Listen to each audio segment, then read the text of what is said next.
welcome back to the SUPES channel. My name is Matt Ramos, and on this channel I am to entertain, inform, and inspire using the topic of discussion as always, which is superheroes. Guys, if you haven't seen the Loki finale, Loki episode 6, get out, bounce, scram, because today we're going to break down the ending of the episode and what it means for the future of the MCU. What a crazy episode. What a crazy episode, to say the least. If you're new to this channel, please consider subscribing and hit that bell notification on my channel to get notified when these videos come out. Without further ado, let's break down Loki episode 6. So first things first, rip to all the Mephisto trolls. Rip. You're done. You're done. Guess what? We took an L with WandaVision and all of our theories were wrong, but we just redeemed ourselves because Kang the Conqueror showed up in this episode. Guys, Jonathan Majors appeared out of nowhere as Kang the Conqueror, and boom, all of our theories have been proven right. Kang was behind everything all along, and just the amount of reveals and crazy things that went down in this episode. We were also focused on seeing Kang, and we saw Kang, but we saw him within the first 10 minutes of the episode, and so much more went down. Also, Miss Minutes had this jump scare early on in the episode, and it literally sent me into my astral form. Yo, Miss Minutes. Yo, what a pop-up. But anyways, talking about Kang, Jonathan Majors was incredible in this episode. He completely owned this character and owned the role. And the variant of Kang we see in this episode is actually a good variant. He's been monitoring the MCU timeline since the beginning, which is absolutely crazy because the opening credits showed some, like, Marvel was replaying some very iconic moments from the MCU, some very iconic quotes, lines. We heard a long time from Avengers Endgame, and we were just hearing kind of like the entire MCU take place, and Kang was behind all of it, watching everything.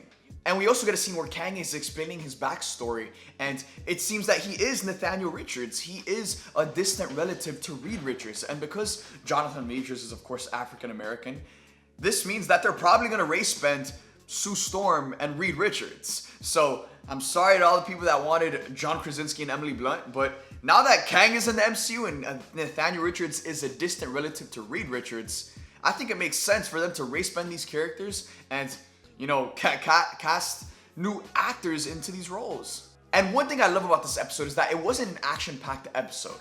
For the majority of the episode, Loki and Sylvie are just sitting in front of Kang's desk. But guess what?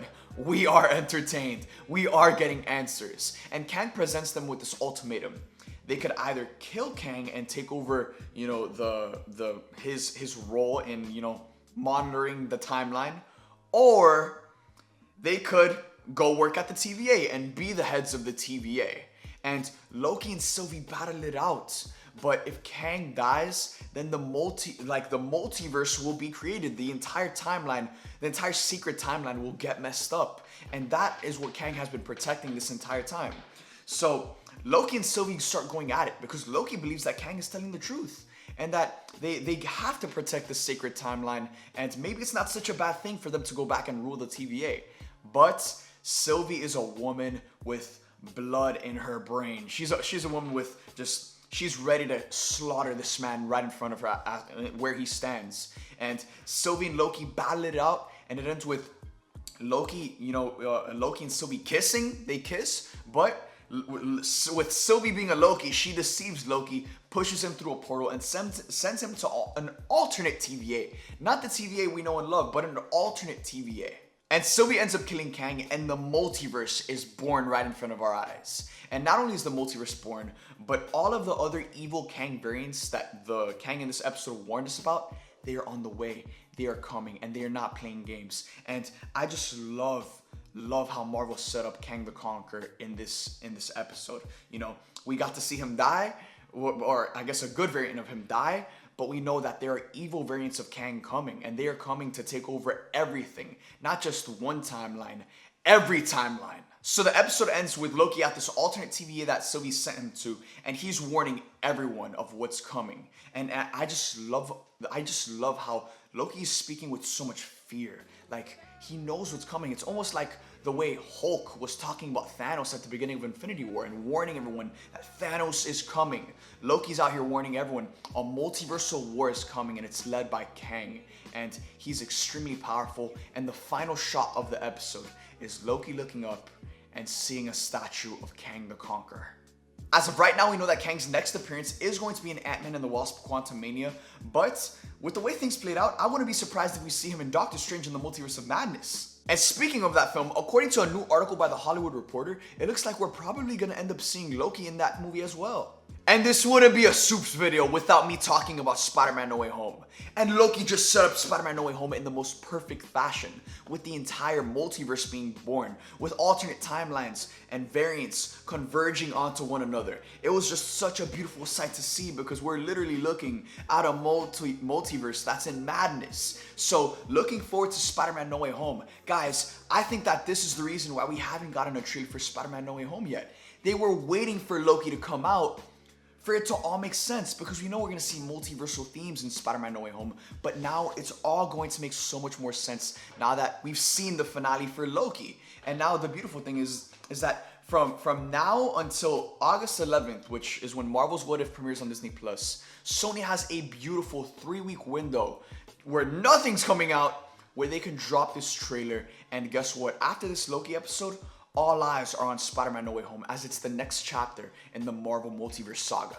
Another thing too is that What If could be canon now. We all brushed off What If as like this, small animated series that's not connected to the greater MCU, and it still could very well be that. But coming off of Loki, now with the multiverse being born and all these alternate timelines happening, like, What If could be canon to the MCU, which is crazy to think. And there was no post-credit scene for this episode, but they did confirm that Loki will return for season 2, which gets me so excited because this show was incredible. This was my favorite, and I think, in my opinion, the best Marvel Disney Plus show so far. And just the scale of this show is something that you cannot compare to WandaVision, to Falcon and the Winter Soldier, because they went big. Marvel went big with this show. All of our theories were right. We got to see Jonathan Majors. I didn't think we would see him as much as we saw him in this episode. He was in it from beginning to end. And again, with the way everything was set up, with the way they set up Kang's arrival, because now Kang is coming. A multiversal war is coming. And man, oh man, the hype is through the roof. All eyes are now looking forward to Spider-Man No Way Home, to Doctor Strange in the Multiverse of Madness, because Loki just set up everything. And now that the Marvel Multiverse exists, there's no telling what Marvel can do. Because guess what? If we look at the entire timeline and all of the different timelines, guess what? One of them could be Toby's universe. One of them could be Andrew's universe. One of them could be the freaking Fan Four Stick universe, if for all I care. But there's no telling what Marvel can do. And I think, going back to Spider-Man No Way Home, now this makes perfect sense. And it's a perfect segue for Venom and Morbius to make their way over to the MCU. Because once this all gets resolved, there is going to be some significant changes to the MCU. In a similar way to how the DCU is experiencing some very crazy changes with the Flashpoint movie, the MCU is going to experience some very crazy changes once this entire multiverse saga unfolds. And the thing is that now, again, with the involvement of Kang in all of this and him being the one who's coming for it all, now we got Spider-Man No Way Home next, Doctor Strange in the Multiverse of Madness, and I want to see how Kang plays a role in Ant-Man and the Wasp: Quantumania. Because, again, with the way things have unfolded, I wouldn't be surprised if we see this man in Doctor Strange in the Multiverse of Madness. Overall, I love this episode. This episode was everything I wanted it to be and more. All of the theories were right. Rip to the Mephisto trolls. You can't say anything now, because guess what? We were right for everything in Loki. We've called everything from beginning to end. And guess what? Now our theories for Spider-Man No Way Home, Doctor Strange in the Multiverse of Madness, all of that's going to be proven true in time. So thank you guys so much for watching this video. I hope you guys enjoyed Loki as much as I did. And shout out to all the people who have been joining us for the watch parties for every single episode, every single week. It's been such a beautiful experience, and it's something I'll never forget for the rest of my life. Now we look forward to Marvel's next project, which is Marvel's What If, August 11th, premiering on Disney+. And we will be back creating content on that, hosting watch parties for that. So subscribe, hit that bell notification on my channel to get notified when these videos come out, when the streams go down. Let's aim for 2,500 likes on this video. Thank you guys for watching. I love you guys 3,000. I hope you guys enjoyed, and I'll see you guys next time.